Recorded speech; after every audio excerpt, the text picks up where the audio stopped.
We say goodbye to Conor Gallagher and hello to Joao Felix. Today, my friends, we have a ton of big reports to get through, big updates to go through too, so I hope you guys enjoy the video. I have to say this, make sure today you have the notification button set because I have a lot of videos coming out and I don't think you guys want to miss out on them. So I hope you guys enjoy, hit that like button as always, and let's get straight into things. Let's talk the quick updates surrounding our squad list for our game tomorrow against Servette. Now, yesterday it was confirmed that the incorrect squad list was revealed and there was an error on the part of the club's admin. So this can happen sometimes. It makes a lot of sense because I think we were all surprised to see the omission of Tosin in that squad list. It didn't make too much sense. And today he has been reinstated and he is set to play against Servette. So let's see what happens. Of course, players like Wesley Fofana, Sterling, Chilwell, they are not part of the squad list. And for two of these guys, they won't be here once the window ends. But to give you guys the final updates, the game won't be broadcasted in the UK because in the UK, they never get the broadcasting rights to showcase the Conference League playoff games for whatever reason. So if you want to watch a game tomorrow, you have to go on the club's official app and website, and it will cost you £4.99. So stay tuned for that. And very quickly, make sure you guys stay tuned tomorrow evening to watch a game with me in that watch along. Come in with your questions and let's just dissect how we play against Servette. Now we move on and we say goodbye Gallagher and hello Joao Felix. To start with Gallagher first, today he was spotted in first team training sessions with Atletico Madrid and Azpilicueta was there beside him to put his arm around him and help him ease into life at his new club. So let's see how quickly Conor can pick up on his Spanish speaking skills. He's gonna need that. But I have to say we saw a very classy farewell video from the Chelsea media team which showcased Conor Gallagher's 18-year history at this football club. 18 years, that's absolutely mad. To be honest, I'm a bit sad that he's going. I feel like when players prove me wrong, I always have a lot of respect for them, and Gallagher was definitely in that category of player. For me, he showcased big developments, big improvements in this game. I will never forget how he first started life that pre-season under Tuchel and for those opening games in the Premier League. By the time that season ended, you could see that confidence in his game. And then he went up a different level under Pochettino, where he was even given the luxury of being the first team captain when players like Ben and Reece James were out the team. And that was something that you could tell really empowered his performances even more. And I'd say that he leaves as a player that affects the game in both boxes. He affects the game by making that crunching tackle, last minute interception, eating those yards up when it's like deep into the 90th minute with additional added time.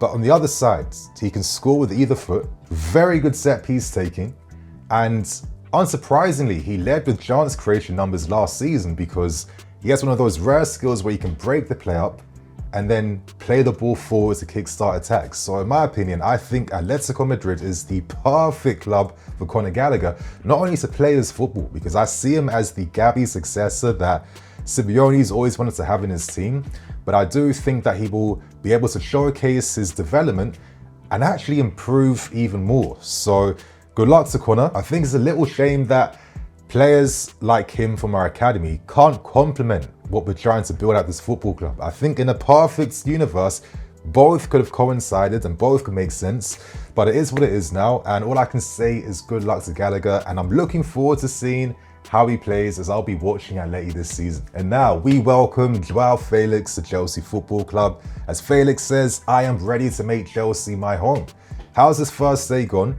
What did he say in his first interview? I'm here to let you guys know what went down. As Felix says, it's a chance for me to find a home now. After 2 loans, Chelsea and Barca, I need to stay permanently in one place. There is no better place for me to be than Chelsea. I see a perfect place to shine. It was a little bit of a long things that made me want to come back. The project, the club, the league, the fans, the time spent here that I loved. I felt really good when I was here. Despite the results we had, I'm really happy to be back. I've developed as a player in a lot of ways, the perception of the game and the spaces. The ball can arrive easily where I can make more impact. I tried to figure out by watching some videos of my games. I've kind of changed since I was last here. I'm 24 I'll be 25 in November. I feel like I grew up as a player. That's normal with age. I'm more prepared for the Premier League. I feel like my best years are ahead of me. I have no doubt about that. The best years are still to come, and this year is going to be a good year because now I am permanently at home and can enjoy home. So that is reassuring to hear because there's a human element in the game, and when your future is not certain, when you don't have a settled environment for you to be able to really flourish, I think that can naturally impact your game a little bit. And for the past 2.5 years now, Felix has wanted to leave Atletico Madrid. He's felt like he couldn't maybe grow there enough as he had once hoped. And I do think that coming to us now, where we're playing this positional style play, it could be interesting. I'm not going to say I can tell you wholeheartedly he'll be an instant success, but I do feel like with us having more possession of the ball and really just pinning back the opposition, having that type of maverick freestyle type of player that can take people on, cause things out from nowhere, increase the pace of the game, X, Y, Z, that could really benefit this way of playing. And Felix feels the same way. He says, it will suit my game perfectly. You know, he had 2 phone calls with the head coach prior to signing, and he agrees with the long-term destination and ideas at Chelsea. Felix wants to make a lasting impression. I just want to give my best to the team and the club, goals and assists. This season, I want to play as many games as I can, help the team and the club to be on top of world football again. Chelsea needs to be up there. This season, we have to do a big season, and I'm going to do my best to help. So that is everything we learned from Joao Felix in his first official club interview. My friends, are you guys excited? Let us know how you feel, and let us know your expectations for Felix this season. Make sure you guys stay tuned today, as I'll be releasing my predicted 11 video on Felix, and I don't think you guys want to miss out on this. We now end things by discussing the latest club news, and there's a lot of exit news to get through.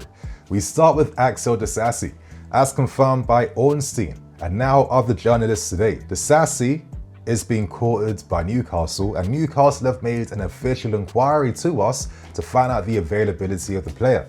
Now, it makes a lot of sense.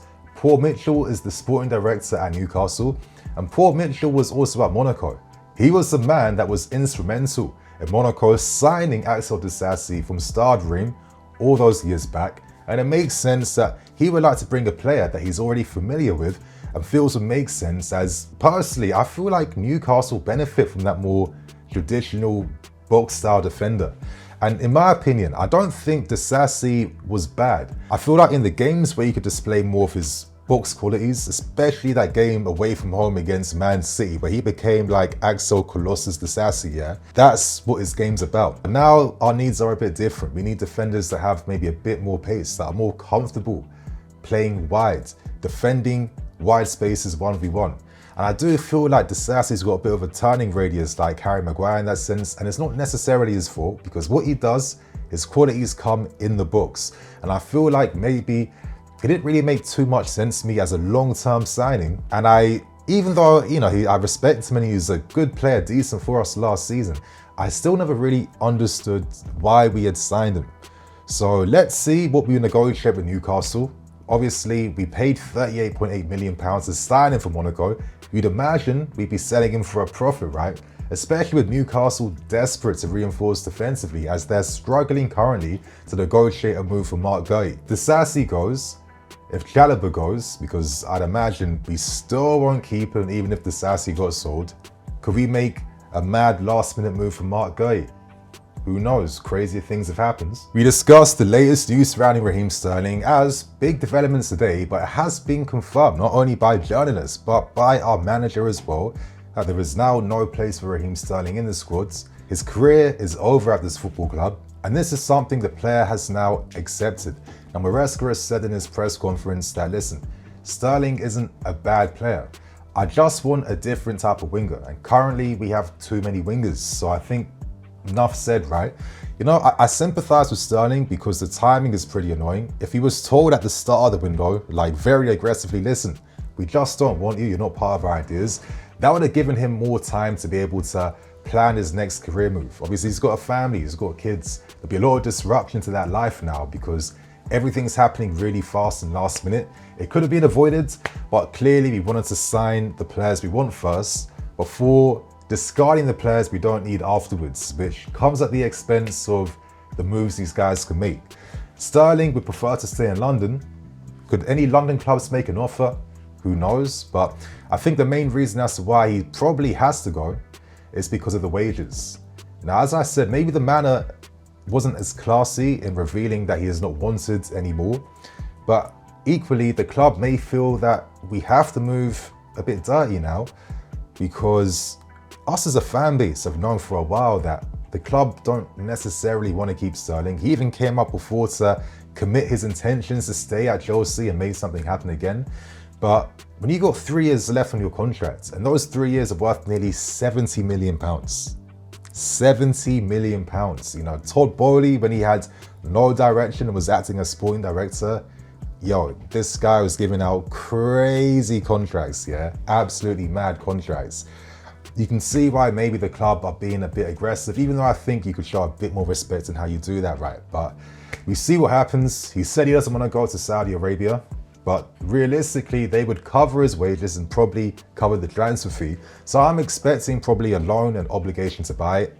And I'm also expecting Sterling to take a massive wage reduction because no club will pay him the money he's earning with us right now. So that's the Sterling news out the way, which ends on the final report as Bashir Humphreys has now officially signed for Burnley. It will be an initial loan, and then after that, there will be an obligation to buy. And we're learning about the figures. It will be 12 million as a fixed fee with an additional 2.7 million in add-ons. So we're earning nearly £15 million for Humphreys' sale. I think that's more than a fair price for a very promising, talented ball-playing defender who has that rare quality of being ambidextrous, who can equally play on his left foot and his right foot. This is someone where if he's at the right club in his formative years, playing week in, week out, who is growing, and this is a club Burnley are trying to become right now, I'm really curious to see where he could be in the next 2 to 3 years. So good luck to Humphreys. Of course, Pochettino clearly saw something in him, hence why he was given opportunities. And I think to myself, if Humphreys remained in our squad, I think he would have got the minutes that Gilchrist got last season. But that's only me. My friends, that's all the news that's dropped this afternoon. Share your thoughts and opinions. A lot more is set to come before this window ends. We're probably expecting maybe 2 more players to come. Our focus now turns back to Victor Osimhen and Lukaku, and then after that, we must engineer the sales of big players on big wages like Ben, Sterling and others. So let's see how this window ends. I hope you guys enjoy. Keep locked in on BlueLionsTV, and I'll see you guys later again today.